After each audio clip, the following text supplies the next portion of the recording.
சிறுகடிக்க ஆசை சரியில்லை. டுடே எபிசோட்ல விஜய் இருந்துட்டு ரத்தம் கொடுக்கறத வீடியோ எடுத்துட்டு இருக்காங்க. அதை நீங்கள் எப்போ இருந்து சமூக சேவை செய்ய ஆரம்பிச்சிங்க அப்படின்னு சொல்லிட்டு மீடியாக்கிறவங்க கேள்வி கேட்கவும், அதுக்கடுத்து தான் நான் சின்ன வயசுலேருந்தே இந்த சமூக சேவையெல்லாம் பண்ணிக்கிட்டு தான் இருக்கேன் அப்படின்னு சொல்லிட்டு விஜயா அதுக்கு ஏற்ற மாதிரி ஒரு கதையை சொல்கிறாங்க.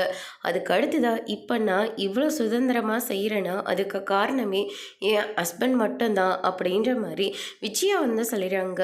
ஒவ்வொரு பொண்ணும் சமூக சேவை பண்ணிகிட்ருக்கானா அவளுக்கு பின்னாடி அவர் கணவரை தவிர வேறு யாருமே கிடையாது அப்படின்ற மாதிரியெல்லாம் சொல்கிறாங்க.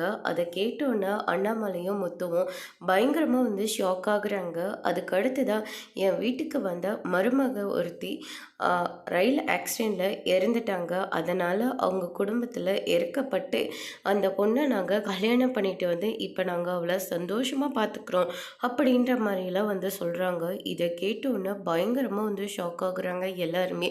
அதுக்கு அடுத்து தான் பார்த்தீங்கன்னா மீடியெல்லாம் முடித்த உடனே பார்வதி கிட்ட அங்கே யோகா கிளாஸ்க்கு வரவங்க ஒருத்தர் பொக்கை கொடுக்குறாங்க. நான் எனக்கு எதுக்கு கொண்டு கொடுக்குறீங்க அப்படின்னு சொல்லிட்டு கேட்கவும், நீங்கள் தானே இதெல்லாம் ஏற்பாடு பண்ணீங்க அப்படின்ற மாதிரி சொல்கிறாங்க.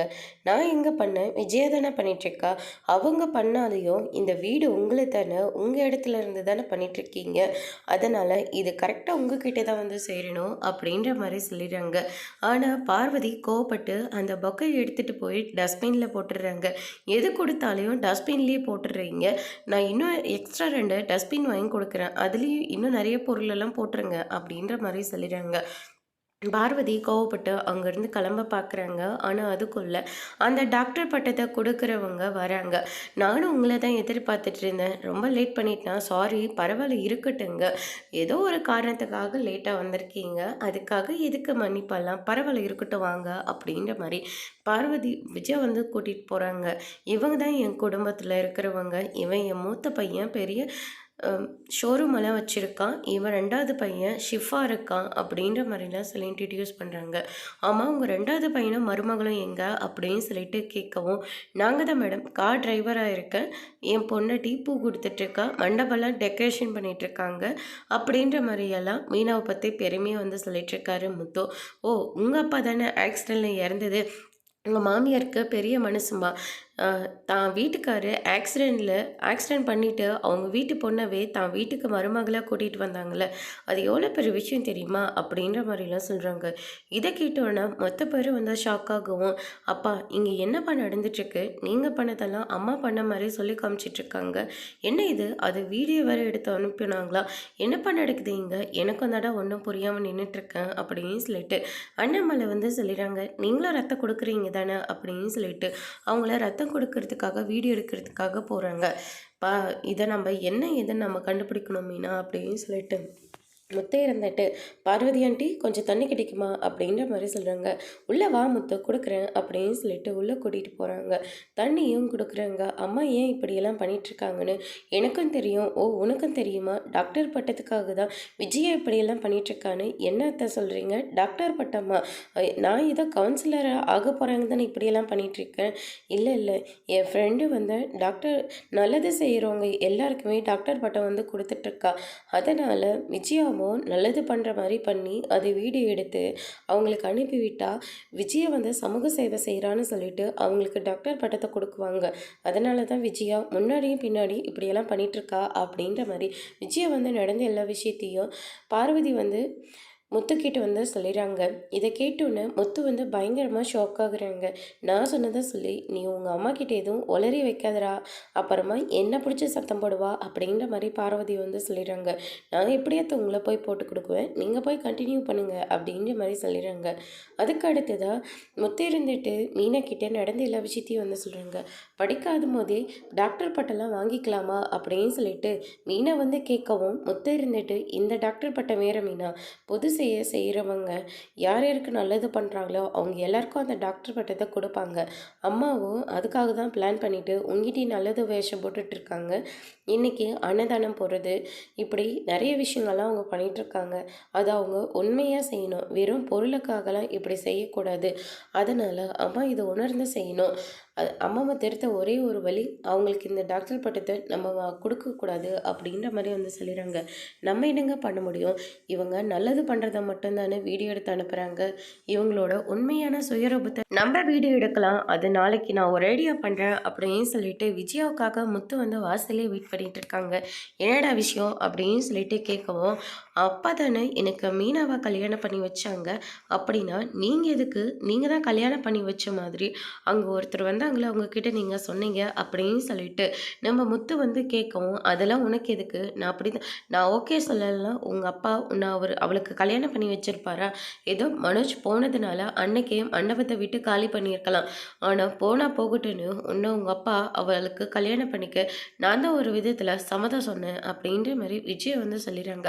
இல்லைன்னா இப்பேற்பட்ட குடும்பத்துல இருந்து நான் போய் எங்கள் வீட்டுக்கு பொண்ணு எடுத்துகிட்டு வருவேனா அப்படின்ற மாதிரி மீனவர் ரொம்பவே தப்பாக வந்து பேசுகிறாங்க.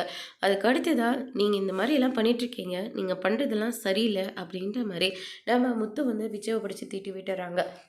அதுக்கு அடுத்ததாக வந்து பார்த்திங்கன்னா நம்ம மீனாவை போய் பேச சொல்கிறாங்க.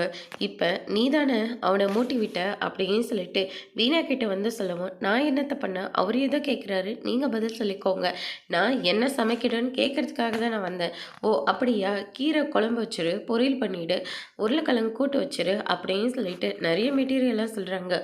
அத்தை பூ ஆர்டர் இருக்குது, வேணா நான் மார்க்கெட்டுக்கு போய் வரும்போது கீரைலாம் வாங்கிட்டு வந்து நாளைக்கு சமைச்சு கொடுக்குறேன் அப்படின்ற மாதிரி சொல்கிறாங்க.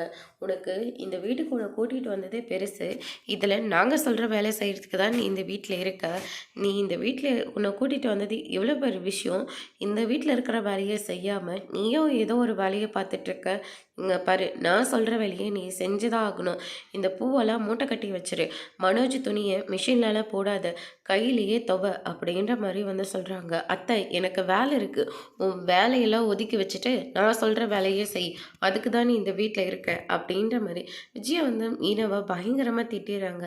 நான் எதிர்பார்த்த மாதிரி வீடியோவும் சூப்பராக வந்துச்சு அப்படின்னு சொல்லிட்டு முத்து ஒரு பக்கம் சொல்கிறாங்க.